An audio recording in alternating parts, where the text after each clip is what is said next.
नमस्कार, मी बुलढाणा येथील रहिवासी आहे. माझा मुलगा 12वीत असताना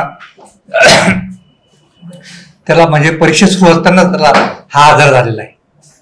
ज्यावेळेस डायलिसिस आपल्याला हा तर माहितीच नव्हता आपला शब्द, परंतु त्याला जो आजार झाला तर त्यावेळेस तो 12वीत होता. नंतर ते सर तिथं आपला बुलढाणा येथे येत असतात.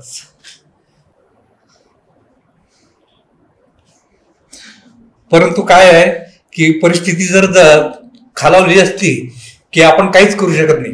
परंतु अचानक आजार कळाल्यानंतर सर बुलढाणा येथे आल्यानंतर त्यांचा माझा माझे मित्र सुद्धा डॉक्टर आहेत, त्यांच्याशी परिचय झाला.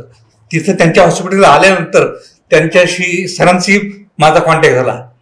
त्यांनी मला ताबडतोब इथं रेफर केलं. मग इथं आल्यानंतर मला पूर्णपणे त्यांनी सहकार्य केलेलं आहे.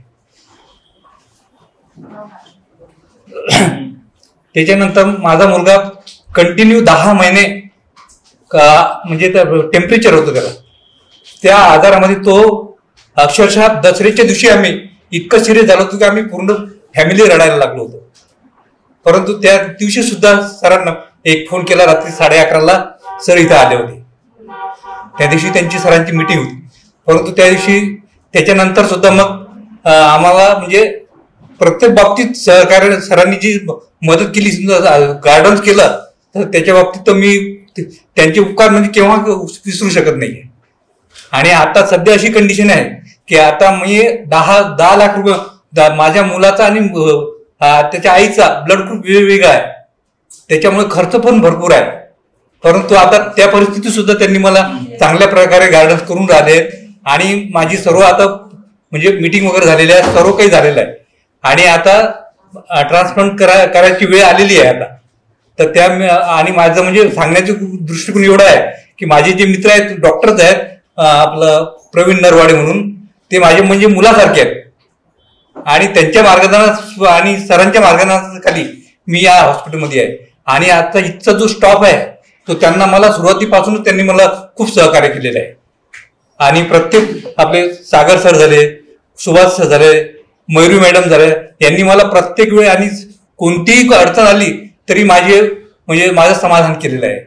आणि आता मी एक मजूरच आहे, साधं मी इलेक्ट्रिक फिटिंगचे कामं करतो, परंतु 14 महिने झाले मी 1 रुपयाचे काम केलेलं आहे. फक्त मी मित्रमंडळीच्या वर्षाने जगून राहिलेलं. आता मला 10 लाख म्हणजे जमा करायची म्हटल्यानंतर मला एवढा आभार कोसळलेला आहे, तरी सुद्धा मी माझ्या मित्रमंडळीच्या सहाय्याने, सरांच्या मदतीने आणि इतर जे माझे नातेवाईक कुणी कामाचे नसतात, कारण हा माझा अनुभव आहे.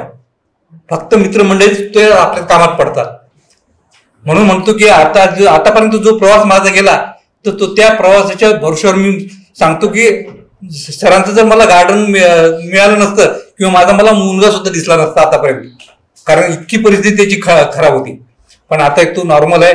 आता मला अपेक्षा आहे की माझा म्हणजे सरांवरचा विश्वास आहे, इच्छा टीमवर पूर्ण विश्वास आहे, त्याच्यापेक्षा जास्त देवावर माझा विश्वास आहे. कारण की ज्या दिवशी माझा मुलगा सिरियस झाला होता त्या दिवशी आम्ही अक्षरशः पूर्ण रडायला लागलो होतो. आम्हाला दसऱ्याच्या दिवशी आमचा मुलगा दिसतच नव्हता. परंतु तेव्हापासून आता स्थिर आहे. आता माझ्या मुलाचा ट्रान्सप्लांट होणार आहे. आता पैशाची जुळवाजुळव सुरू आहे आणि त्या प्रयत्नातून आता माझं जे पुढचं होईल समजा ते पण सरांच्या सहकार्यानं होणार आहे. आणि इथची टीम चांगली आहे, सर्व चांगलं आहे. त्यामुळे मी कोणत्याही कुणावर बी विश्वास ठेवत नाही. सरांवर जेवढा विश्वास आहे तेवढा माझा कुणावरच विश्वास नाहीये. याच्या अगोदर सुद्धा मला बरेच जणांनी कन्व्हिन्स करायचा प्रयत्न केला, पण मी त्यांना काहीच जुमान दिलं नाहीये. मला इथचा जो स्टॉप आवडलेला आहे, इव्हन जे आपल्या योजनेमधले जे लोक आहेत ते सुद्धा चांगले आहेत. ते प्रत्येक वेळी आपल्याला मदत करतात. आपला जो इथं एक जो व्यक्ती आहे, सर जे बाकीचे पण जे स्टॉप आहे, ज्यावेळेस माझ्या मुलाला ऍडमिट केलं 10 दिवस, त्या दिवशी सुद्धा माझा मुलगा इतका सिरियस व्हायचा की त्याला अक्षरशः त्याला इतकी थंडी वाजायची की तो हिटरनं सुद्धा त्याला थंड म्हणजे गरम करत होते. त्यानंतर त्याला ती थंडी स्टॉप झाल्यानंतर 105 टेम्परेचर होत होतं. आणि प्रत्येक बाकीच्या हॉस्पिटलमध्ये मी अनुभवलेलं आहे की 102 नंतर त्याला ऍडमिट करतात. परंतु मला आमच्या सरांनी वेळोवेळी मार्गदर्शन केलं. एकदा सुद्धा फक्त पहिल्यांदा 15 महिन्यातून एकदा मला माझ्या मुलाला ऍडमिट केलं. त्याच्यामुळे त्यांनी मला माझ्या आर्थिक परिस्थितीतून मला म्हणजे सावरलं आणि आता पण सुद्धा ते मला मदत करत आहेत. आता त्यांचे तर आभार मी मानतोच आहे. माझी जी मिसेस आहे त्यांना सुद्धा त्यांनी म्हणजे वेळोवेळी जे गाईड केलेलं आहे, तर त्यांच्या म्हणजे जो खर्च लागणारा होता त्याच्यात मधून सुद्धा मला सावरण्याची त्यांनी शक्ती दिलेली आहे. आणि आता सुद्धा मला ते पूर्णपणे सहकार्य करून राहिले. त्यांचे मी मनापासून आभार मानतो आणि यापुढे सुद्धा त्यांचं मला सहकार्य मिळत आहे आणि मिळत राहणार आहे. आणि मला त्यांनी कुठेही जा म्हटलं, काही म्हटलं, मला बऱ्याच लोकांनी सांगितलं तुम्ही दुसऱ्या हॉस्पिटलमध्ये जा, असं करा तसं करा. म्हटलं मी कोणत्याही हॉस्पिटलमध्ये जाणार नाही आणि मी इथं माझा ठाम निर्णय, माझ्या मुलाचं ट्रान्सप्लांट मी इथेच करणार आहे.